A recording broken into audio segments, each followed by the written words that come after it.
isa sa mga inaasahan ng mga Pinoy boxing fans. Nasusunod na magbibigay ng isang World Championship sa ating bansa ay ang boksingerong tubong General Santos City na si Magic Mike Plania.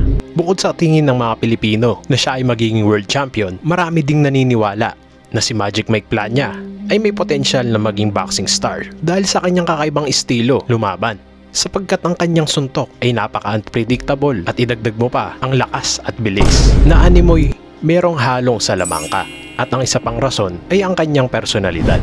Pero ang kanyang paglalakbay patungo sa World Championship at kasikatan ay merong eksena, at ito ay isang mapanganib na kalaban. Yan ay kontra sa isang undefeated Black American Champion at kinikilala ng The Ring Magazine bilang pang-apat na pinakamagaling sa Super Bantamweight Division. Yan ay walang iba kundi si Raiz Salim, o mas kilalang The Beast, na merong kahanga-hanga at walang dungis na record na merong 19 wins, walang katalo-talo, at 12 sa kanyang mga panalo ay via knockout. Siya ay ang kasalukuyang NABO Super Bantamweight Champion. Kaya bago ang bakbakang ito, nagaganapin ngayong September 4 at September 5 ng umaga dito sa Pilipinas. Kaya samahan nyo ako at silipin ang kanilang magagandang knockout wins sa kanilang karera.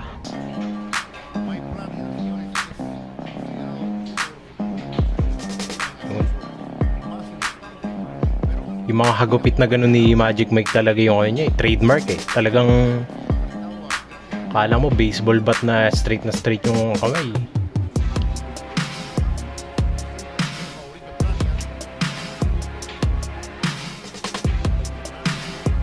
Oops. 1-2 combination from Nunez, pero binlock lang ng ating kababayan na si Magic Mike. Na, maatake. Magic Mike gusto nang tapusin.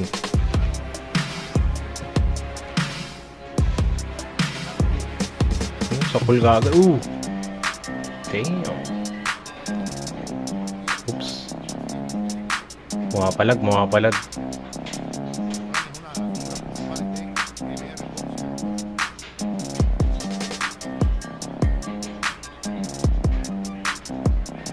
Yung depensa ni Magic Mike may pagkaano, no? May weather.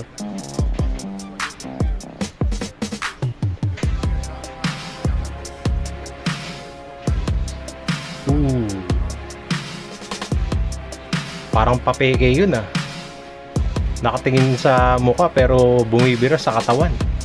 Galing din ng estilo ni Magic Mike, 1-2 na naman. Ang lakas bumira.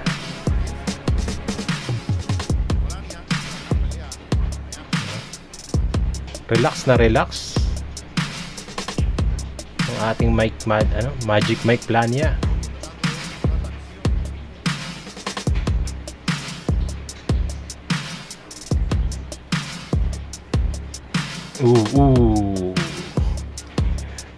Malamahi ka. Parang may salamang ka po. Ang mga kamao ni Magic Mike. Easy lang no? Para talagang siguro niya. Alam niya nang walang yun na, tinamaan na. Nirat-rat na ni Magic Mike. Ginamitan ng salamangka, isang uppercut. Hindi ko na po mabilang ang mga suntok niya. Grabe. Wala na to. Groggy na, wala na. Stop na. Grabe, no? Kung titignan nyo yung kalaban ni Magic Mike, parang nakakatakot talaga Parang kala mo kakain ng buhay. Pero yung pinakita niyang performance kay Magic Mike, parang pinabili lang ng suka. Doon na po nagtapos ang laban. Round number 1 lang. Finish na.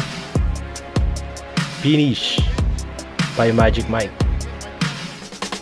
Ito po huling laban niya. Ito lang 2021 nung November.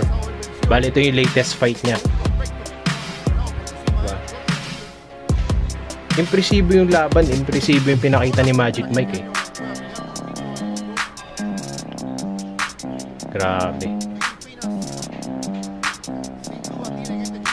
Relax na relax yung dating niya Para bang alam niya na no match sa kanya yung kalaban.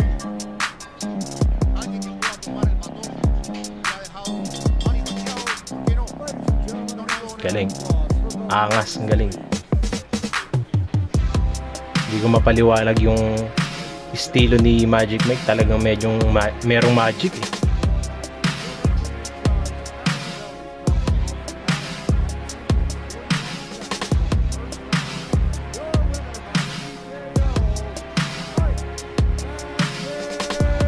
Ayos.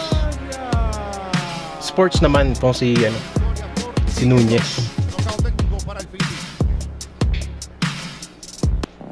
O, ito na, Rasim Alim kontra kay Adam Lopez. Mga highlights lang pong papakita natin. Kumbaga yung pinaka-importante lamang. Ayan po si Alim. Naka-yellow and red naman siya.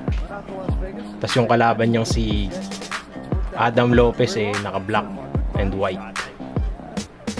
Kung mapapansin nyo kanina si Magic Mike naka-white and red. Ito naman naka red and yellow. Para bang talagang sila, match na match. Mukhang matigas yung kakalabanin ni Magic Mike Tsaka maliksi, no?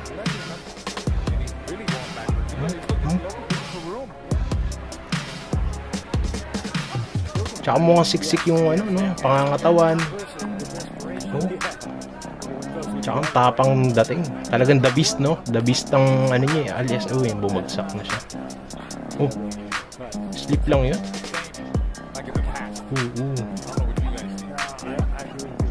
Pero mga kababayan, seryoso, malakas yung kalaban niya. Pormahan pa lang at saka yung presensya ng kalaban niya Talagang maramdam mo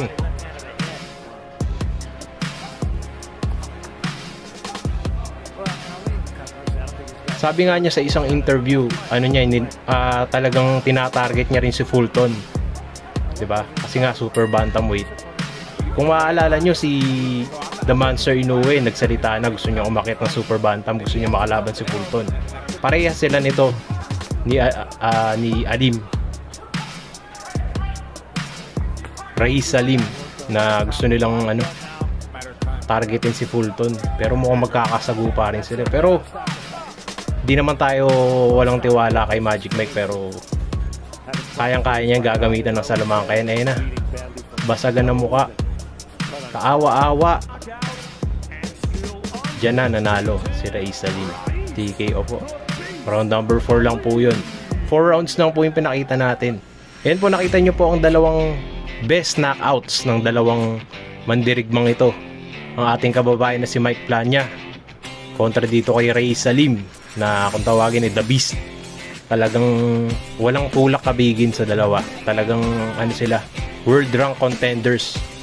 Si Raiz Salim po ay isang NABO champion. Siya po ang may hawak dyan sa super bantamweight. Ngayon si Magic Mike, susubukan niyang sungkitin ang kampyonato ni Raiz Salim. Sana gumana yung magic ni Plania ngayon at gamitan niya ng mahika o salamangka.